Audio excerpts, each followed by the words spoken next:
Praise the Lord. Today's seed of power. அப்போஸ்தலர் 3:20. உங்கள் பாவங்கள் நிவர்த்தி செய்யப்படும் பொருட்டு நீங்கள் மனம் திரும்பி குணப்படுங்கள். பாவத்திற்கு மரித்து நீதிக்கு பிழைத்திட, பாவத்திற்கு மரித்து நீதிக்கு பிழைத்திட, திருவுடலிலே என் பாவம் சுமந்தீரையா, திருவுடலிலே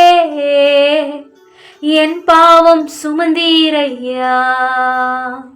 ஆம் நண்பர்களே, கர்த்தராகிய இயேசு கிறிஸ்து நம்முடைய பாவங்களுக்காக அவர் கல்வாரி சிலுவையில தன் சொந்த ரத்தத்தை சிந்தி நம்மை நீதிமான்களாய் மாற்றியிருக்கிறார். இயேசு கிறிஸ்து இந்த பூமிக்கு வந்ததற்கான நோக்கம் என்ன தெரியுமா?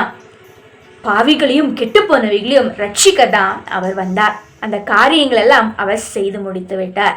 நாம ஒரு சில நாட்கள்ல பாவம் செய்கிறோம், தவறி விடுகிறோம். ஏன்னா நம்ம மாம்சத்துல இருக்கிறோம். ஆனா அந்த பாவங்களை எல்லாம் நாம அறிக்கையிடாம விட்டு விட்டுறக்கூடாது.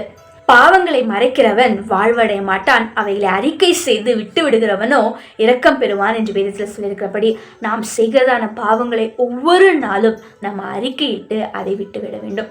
நம்முடைய பாவங்கள் நம்மிடமிருந்து நிவர்த்தி ஆகணும்னா நாம அதை அறிக்கையிட்டு தேவனிடம் ஒப்புரவாகி மனம் திரும்பி நம்மை நாமே குணப்படுத்துகிறவர்களாய் இருத்தல் அவசியம். நாம நம்மை நிதானித்து அறிந்தாதான் நம்ம மற்றவர்களிடத்துல நம்ம இயேசுவை பற்றி அறிவிக்க முடியும். நாம குணப்பட்ட பிறகுதான் மற்றவர்களை கர்த்தருக்குள்ள நம்ம ஸ்திரப்படுத்த முடியும். ஆகவே ஒவ்வொரு நாளும் நம்முடைய பாவங்களை நம்ம அறிக்கையிட்டு நிவர்த்தி செய்து கர்த்தருக்குள்ள நம்ம பலப்படும் போது, குணப்படும் போது கர்த்தர் நம்மோடு இடைப்படுவார், மற்றவர்களுக்கும் நம்மை ஆசீர்வாதமாய் வைப்பார். ஜெபிப்போம். எங்களை மன்னிக்கிற தேவனே, தகப்பனே, ஒவ்வொரு நாளும் எங்களுடைய பாவங்களை நாங்கள் அறிக்கையிட்டு அதை விட்டுவிட எங்களுக்கு உதவி செய்யுங்கப்பா.